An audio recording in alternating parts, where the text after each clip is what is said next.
मुनिराज की समस्त मुनि संघ के सभी लोग सावधान होकर के बैठ जाएं, हाथ जोड़ लेंगे।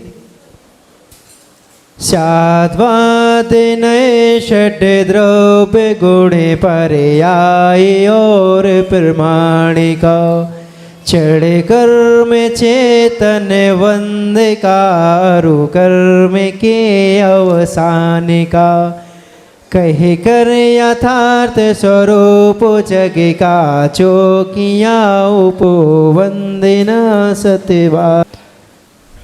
और महाराज श्री से निवेदन करते हैं,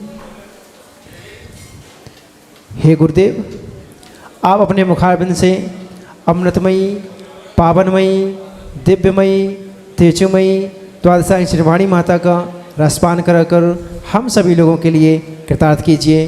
नमोस्तु गुरुदेव, नमोस्तु गुरुदेव, नमोस्तु गुरुदेव। ओम नमः सिद्धेभ्यः।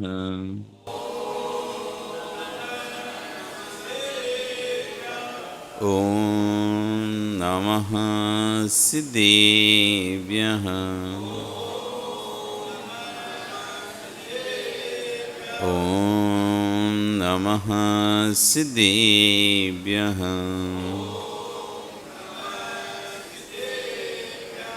सत्त्वेषु मैत्रीं गुणेषु प्रमोदं क्लिष्टेषु जीवेषु कृपावरतु माध्यस्थभावं विपरीतवृत्तं सदा ममात्मा विदधातु देव। सदा ममात्मा विदधातु देव। सदा ममात्मा विदधातु देव। नमो अरियन्ताणं नमो सिद्धाणं नमो आयर्याणं नमो वज्रायाणं नमो लोये सव्यसाहुणं।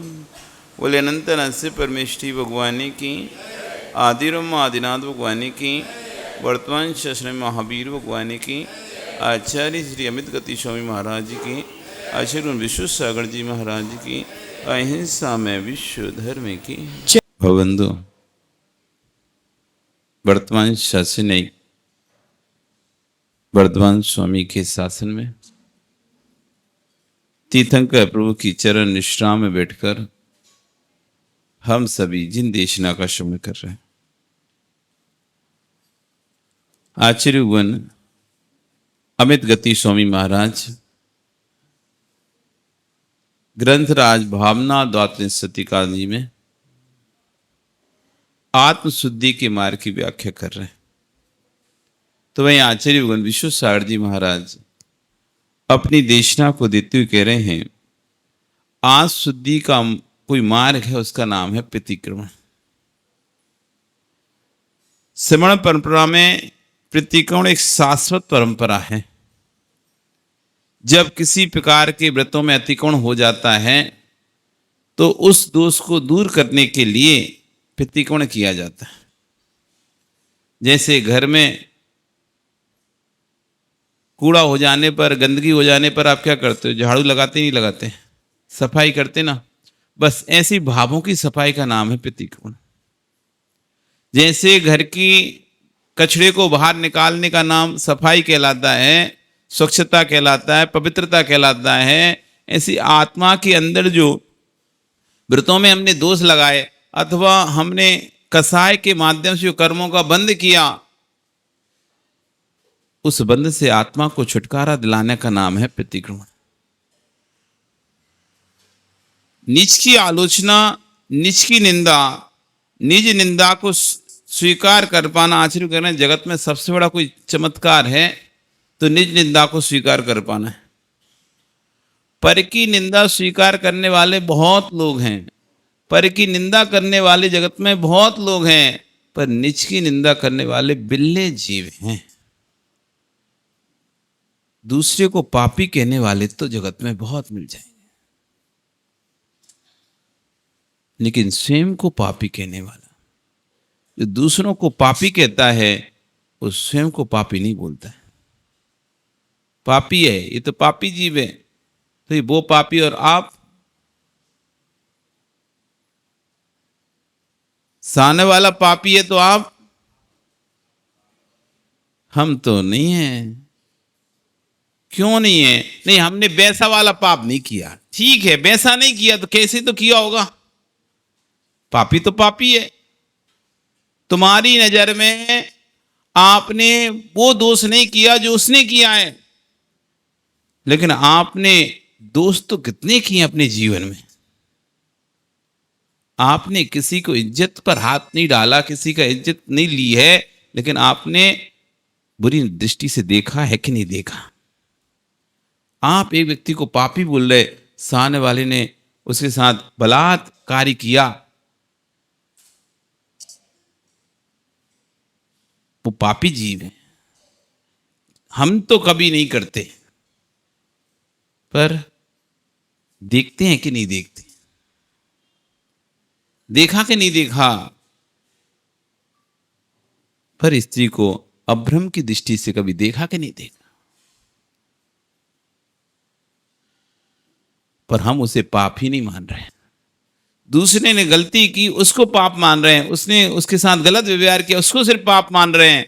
और जो हमारे अंदर अंदर गलत व्यवहार चल रहा था, सपने मधी दोष लगाए, जो सपने में हम दोष लगा रहे थे, सपने में किसी बारे में सोच रहे थे, घर में लेटे लेटे बिस्तर पर बैठे बैठे किसी के दिमाग में अपने चिंतन चल रहा था,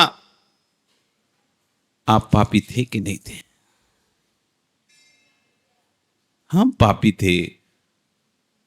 लोक में भले तुमने काय के माध्यम से कोई पाप करते हुए नहीं देखा गया, लोक में काय के शरीर के माध्यम से, वचनों के माध्यम से तुम्हारा पाप नहीं देखा जा रहा, इसलिए तो कोई तुम्हें पापी नहीं कह रहा, बड़ा धर्मात्मा कह रहा, बड़ा धर्मात्मा कह रहा है।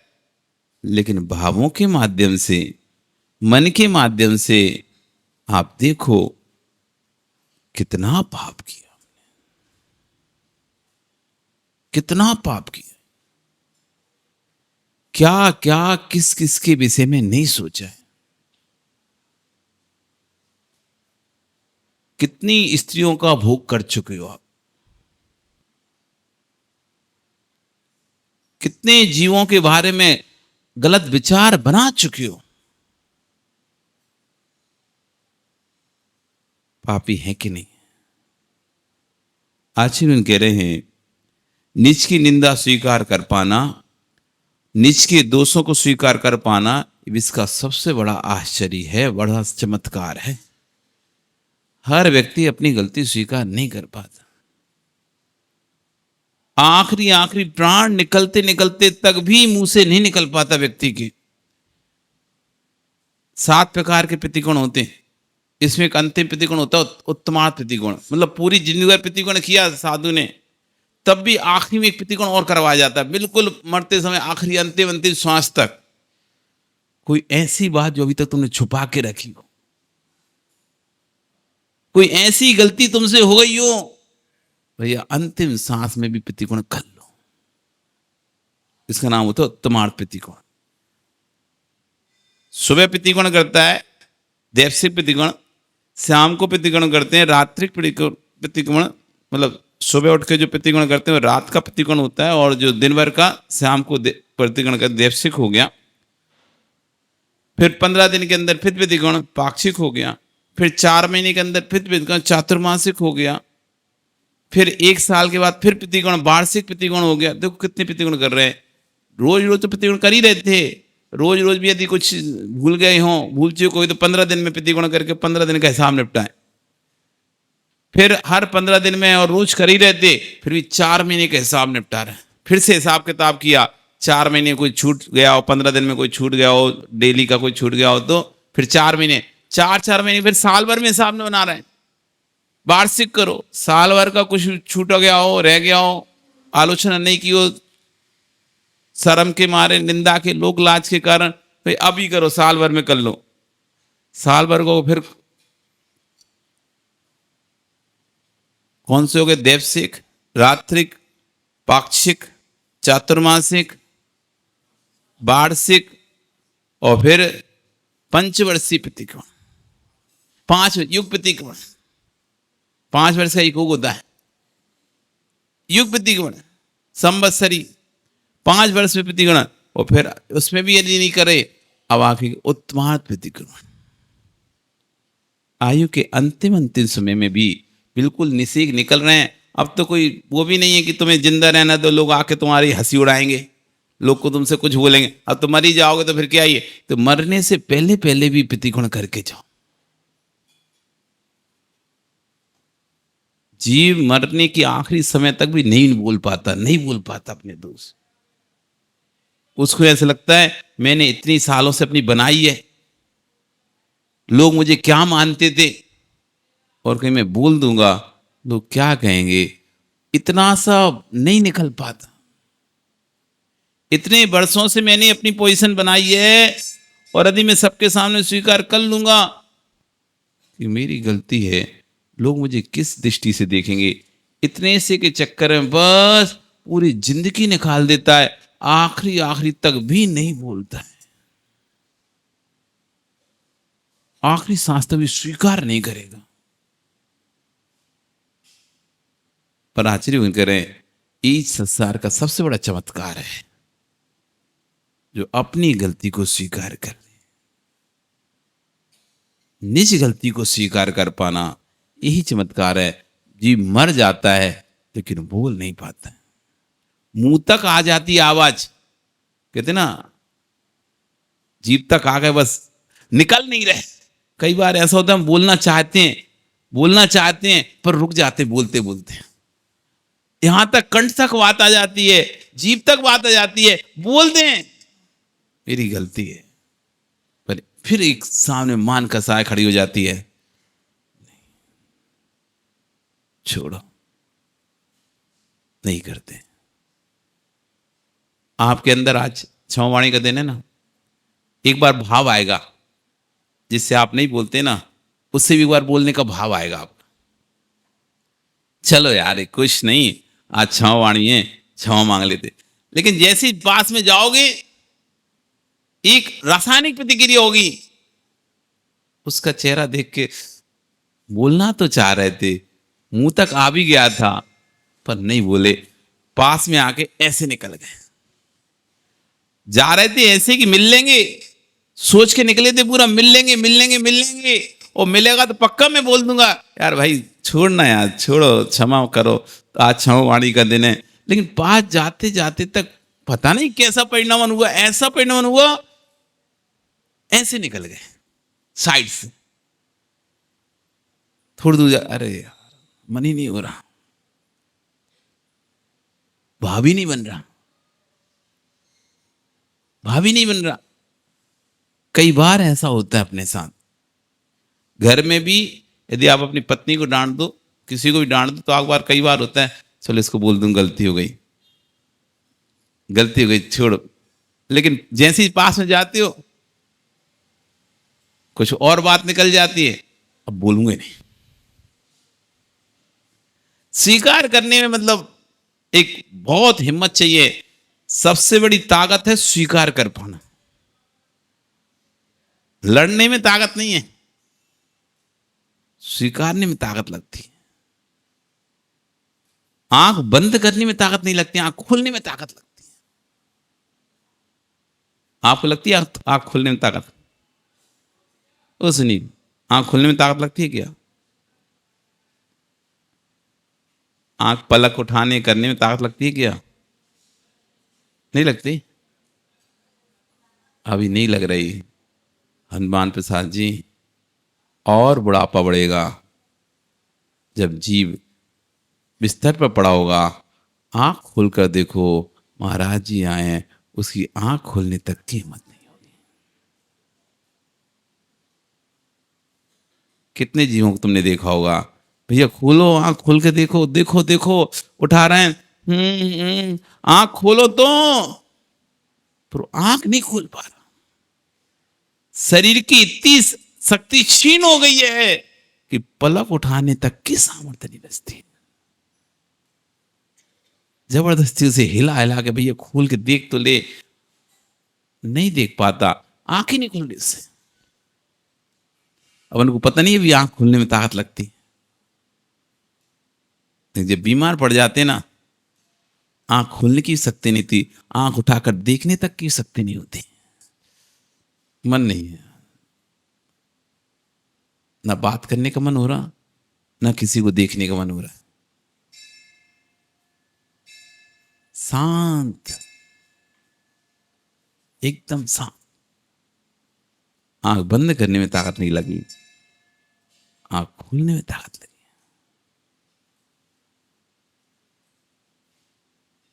बहुत सारी ऐसी चीजें हैं जो हमको समझ में नहीं आ रही, जैसे घड़ी की आवाज।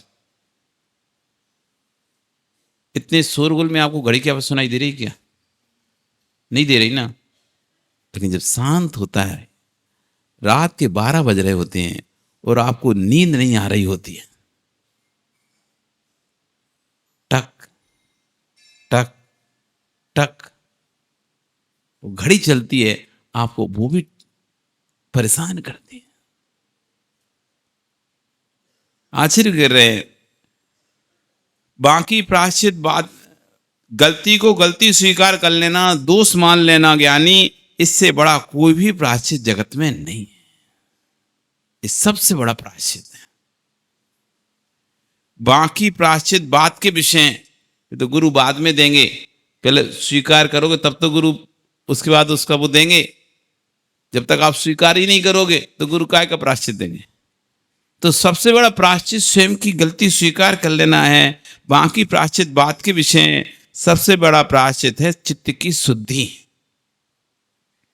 स्वयं में फील होना चाहिए व्यक्ति को। बलात् कभी प्रायश्चित नहीं दिलाना चाहिए। आचार्य बलात् प्रायश्चित नहीं देना चाहिए। स्वयं में जब तक फील नहीं हो, जब तक प्रायश्चित नहीं लेना चाहिए। क्योंकि जबरदस्ती प्रायश्चित लिया हुआ प्रायश्चित पालन नहीं होता। जैसे जबरदस्ती दिया हुआ नियम पालन नहीं होता ना, वो बार बार टूट ही जाता है। जो स्व इच्छा से लेता है व्यक्ति, पूरे भावों से लेता है, नहीं मुझे पालन करना ही है, तो पालन हो जाता है। इसलिए आचार्य किसी को नियम नहीं दिलाते, जिसको लेना है ले लो। भैया नियम लोगे तुम्हारी आत्मा कल्याण होगा, हमारी आत्मा का थोड़ी ना कल्याण होगा तुम्हारे नियम लेने से। संक्लिष्टता जरूर हो जाएगी। हम कह रहे हैं 1 महीने का आलू त्याग करो, वो कह रहे नहीं महाराज हम तो 1 दिन का करेंगे। यार कैसा आदमी यार, 1 महीने का नहीं कर पा रहा। संक्लिष्टता तो उल्टी हो गई ना। वो 1 महीने का नहीं छोड़ा और हम कह रहे नहीं 1 महीने का छोड़ना है, वो कह रहे नहीं मैं 10 दिन से ज्यादा नहीं छोड़ूंगा। अब मोल भाव चल रहा है, 15 दिन, 20 दिन, 25 दिन, इससे ज्यादा तो नहीं। सब्जी मंडी हो जाती है कभी कभी। तो संक्लिष्टता जरूर हो जाती है। पुण्य तो नहीं बनता, पाप जरूर बन जाता है। इसलिए आपको चित्त की शुद्धि करनी है अपने, तो आप स्वयं अपनी आलोचना करो, जबरदस्ती आलोचना नहीं करो।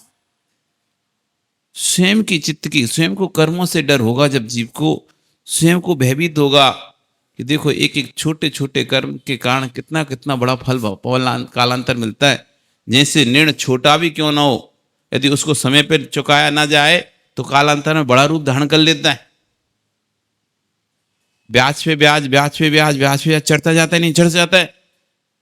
वो किस्ती दे नहीं रहे आप, वो ब्याज पे ब्याज, ब्याज पे ब्याज चढ़ता जा रहा है। वो कालांतर में इतना चढ़ जाएगा फिर तुम चुकाना असमर्थ हो जाओगे और संपत्ति ही देना पड़ेगी। आखिरी में स्थिति होती है कि व्यक्ति फिर भर नहीं पाता और जो पुराना हो रहा था वो भी गया और जिस पे लोन लिया था वो संपत्ति भी गई। मकान पे लोन लिया था या व्यापार पे लोन लिया था वो भी कुर्की हो गया, वो भी बैंक ने रख लिया, जब्त कर लिया, और जितना पहले भरा था वो खत्म। इस समय पे थोड़ा भर देते, थोड़ा थोड़ा भरते चले जाते तो आपकी संपत्ति बचती, वो कर्जा भी नहीं चढ़ता। तो जैसे कर्ज थोड़ा सा भी क्यों ना हो उसे जल्दी चुका देना चाहिए, दोष थोड़ा सा भी क्यों ना हुआ हो उसका जल्दी प्रायश्चित कर लेना चाहिए। क्योंकि धीरे धीरे धीरे धीरे धीरे धीरे वो बढ़ता चला जाता है और आगे जाके इतना गाढ़ हो जाता है, फिर हम चाहते भी हैं तब भी फिर मन नहीं होता कि भैया अब इसका प्रायश्चित लेना। एक समय तक के अंदर अंदर यदि सुलझा लो तो चीज सुलझ जाती है, और लंबे समय तक वो चीज रखे रहो अंदर तक तो फिर तो वो चीज और गाढ़ी गहरी हो जाती है। वस्त्र पर भी दाग लगे तो जल्दी धो लो तो जल्दी निकल जाएगा, और उसे तुमने छोड़ दिया तो दाग गहरा हो जाए। अब बहुत मेहनत लगेगी, बहुत ज्यादा मेहनत लगेगी, हो सकता है छूटे नहीं, और छूटे तो बहुत ज्यादा मेहनत लगे। तो आचार्य कह रहे हैं जिसकी चित्त शुद्धि करने की भावना होगी वही प्रायश्चित लेने के परिणाम करेगा। जिसकी चित्त शुद्धि की भावना नहीं हो कभी प्रायश्चित नहीं लेगा।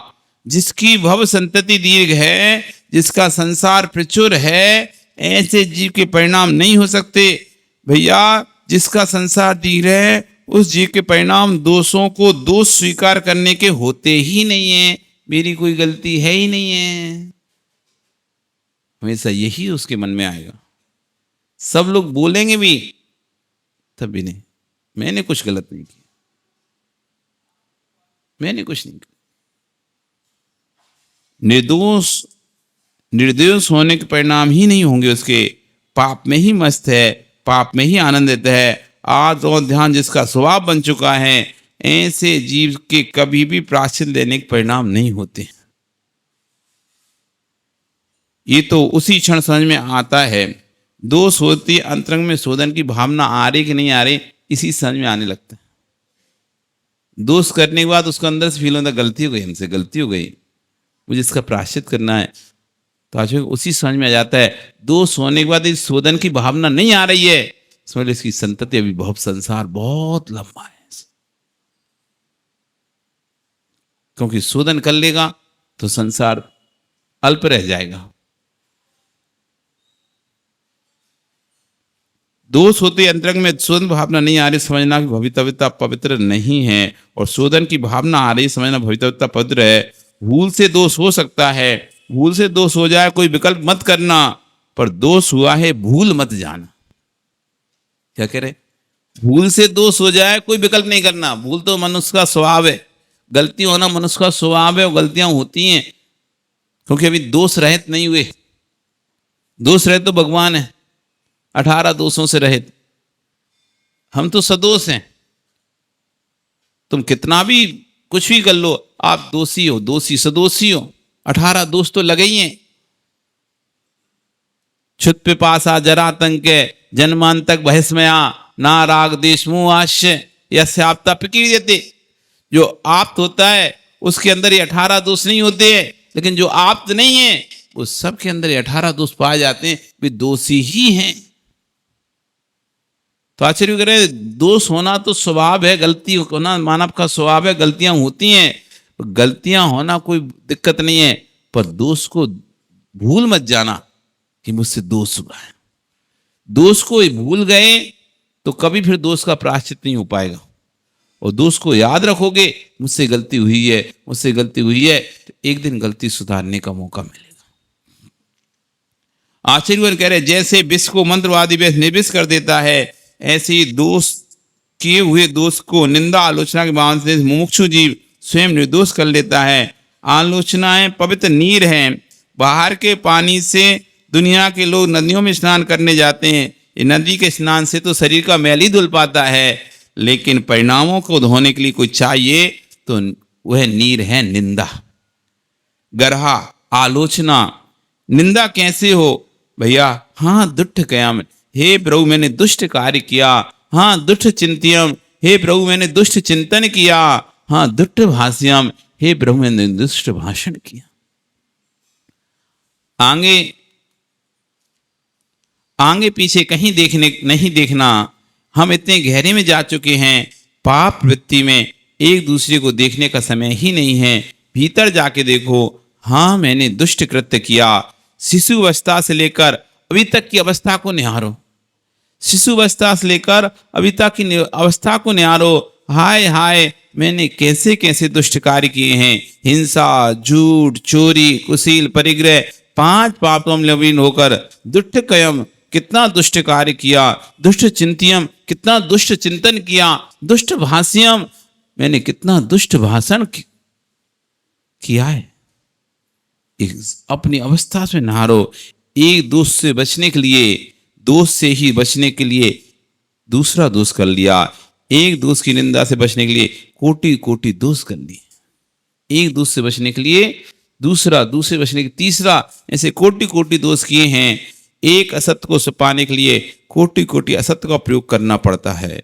एक असत्य को छुपाने के लिए असत्य का ही आलम्बन लेना पड़ रहा है। पर ध्रुव सत्य है, खून से कभी वस्त्र को साफ नहीं किया जाता। खून से रंगे वस्त्र को कभी खून से साफ नहीं किया जाता। आप कह रहे लिक्विड से साफ करो, अब तुमने लिक्विड में खून ही ले लिया वापस। एक असत्य को छुपाने के लिए दूसरा सत्य, दूसरे से, तो असत्य से असत्य कभी भी नहीं धुलेगा। खून से कभी वस्त्र, खून से रंगा हुआ वस्त्र खून से नहीं धुलेगा। खून से रंगा हुआ वस्त्र पानी से ही धुलेगा। ध्रुव सत्य है कि अग्नि को छुपाने के लिए रुई को लपेटना कार्यकारी नहीं होता। कि अग्नि को रुई से छिपाएगा तो अग्नि और धधक जाएगी। ऐसी दोष को दोष से छिपाएगा तो निर्दोष परमात्मा कन बन पाएगा, महादोषी हो जाएगा। दोष इंटू दोष महादोष, दोष पर दोष महादोष। हाँ, दुट के हम स्पष्ट स्वीकार किया जाएगा। इसलिए भाई अपने जीवन में गलतियां होती हैं, बस स्वीकार करने की भावना बनाए रखो। हाँ, मुझसे गलती हुई है, मैं स्वीकार करता हूँ, उसका प्रायश्चित मुझे दीजिए। मैं प्रायश्चित करता हूँ और आगे नहीं करने का संकल्प करता हूँ कि ऐसी गलती फिर नहीं करूँगा। इतना ही करना होता है पापों से बचने के लिए, आत्मा की शुद्धि के लिए, और कुछ नहीं करता। जैसे आप झाड़ू लगाते हो, झाड़ू के बाद फिर क्या लगाते हो? पोंछा वाला लगाते ना। झाड़ू तो लगाई दी थी, अब पोंछे की क्या जरूरत थी? अरे कोई धूल रह गई हो और थोड़ी बहुत गंदगी हो तो ये और पोंछा। ऐसे ही प्रतिकोण तो कर ही लिया था, फिर अब प्रत्याख्यान भविष्य में नहीं करूंगा और झाड़ू बाद ऊपर से लगा दिया पोंछा, बिल्कुल साफ चकाचक, नीट एंड क्लीन। यही है प्रतिगण और प्रत्याख्यान। इसके द्वारा अपनी आत्मा की शुद्धि होती है। आपका समय कल फिर आओगे पर आ रही तो और चर्चा करेंगे यहाँ पर आचार्यगण कि कैसे जीव पाप पर के ऊपर पाप करता है और फिर उसको छुपाता है। इसके ऊपर आचार्यगण चर्चा करेंगे। बोली भगवान महावीर स्वामी की। चलिए